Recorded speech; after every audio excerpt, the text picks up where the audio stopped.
আসসালামু আলাইকুম। সবাই কেমন আছেন? আজকে যে টপিকটা নিয়ে কথা বলবো সেটা হয়তোবা আপনারা অলরেডি বুঝে গেছেন টাইটেল দেখে যে এটা ঘটতে যাচ্ছে, এইটা যদি ঘটে বিশ্বযুদ্ধ থেমে যাওয়ার মতো একটা কাহিনী হবে।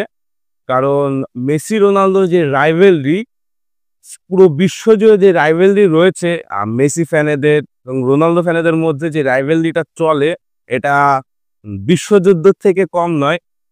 এখন যদি আমরা দেখি যে রোনালদো এবং মেসি একই টিমে খেলছে, মেসির লিড দিচ্ছে এবং রোনালদো সেই টিমে খেলছে, তাহলে বিষয়টা কেমন দাঁড়াবে? বিশ্বের দুই মেরুর দুই প্রান্তের ফ্যানেরা একসাথে হয়ে একটা দলের খেলা দেখবে, একটা দলকে সাপোর্ট করবে, তখন কোনো রাইভেলরি থাকবে না।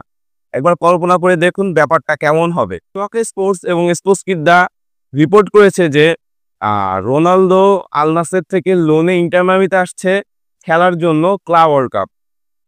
যেহেতু রোনালদোর দল আল নাসের ক্লাব ওয়ার্ল্ড কাপে জায়গা করে নিতে পারে নাই, ওদিকে আবার ইন্টার মায়ামি জায়গা করে নিয়েছে যেহেতু তারা হোস্ট। এজন্য রোনালদোরও ক্লাব ওয়ার্ল্ড কাপ খেলার ইচ্ছা হয়েছে, যার ফলে তার ক্লাব আল নাসের তাকে ক্লাব ওয়ার্ল্ড কাপ খেলার একটা সুযোগের ব্যবস্থা করে দিচ্ছে, যার ফলশ্রুতিতেই আল নাসের কিন্তু ইন্টার মায়ামিতে রোনালদোকে লোনে পাঠানোর সিদ্ধান্তটা নিয়েছে।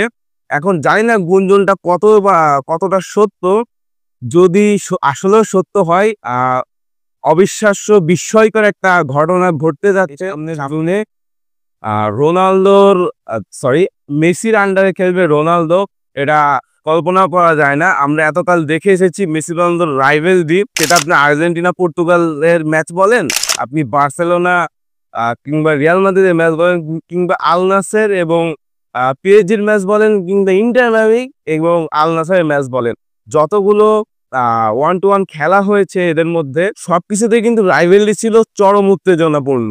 এখন দেখার বিষয় যে যখন তারা একসাথে খেলবে তখন কি অবস্থা হয় ফ্যানদের ভিতর। যদি রোনালদো ইন্টার মিয়ামিতে চলে আসে, তাহলে কি আমরা ধরতে পারি যে ইন্টার মিয়ামি ক্লাব ওয়ার্ল্ড কাপের একটা হট ফেভারিট টিম ধরা যেতেই পারে।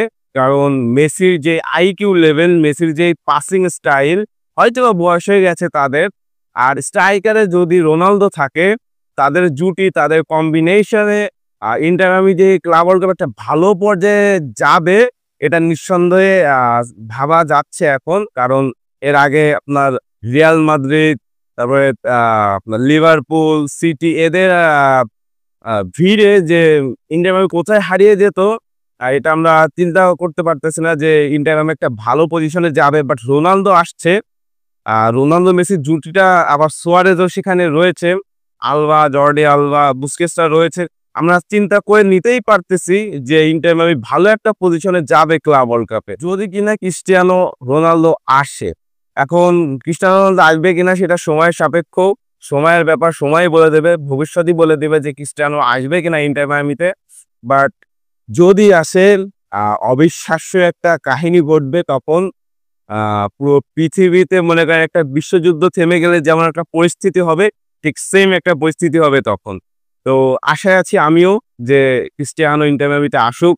মেসি রোনালদোর, এতদিন তো আমরা মেসি রোনালদোর রাইভেলরি দেখেছি, এখন তাদের ফ্রেন্ডশিপটা দেখবো, তাদের একসাথে কম্বিনেশনটা আমরা দেখতে চাই।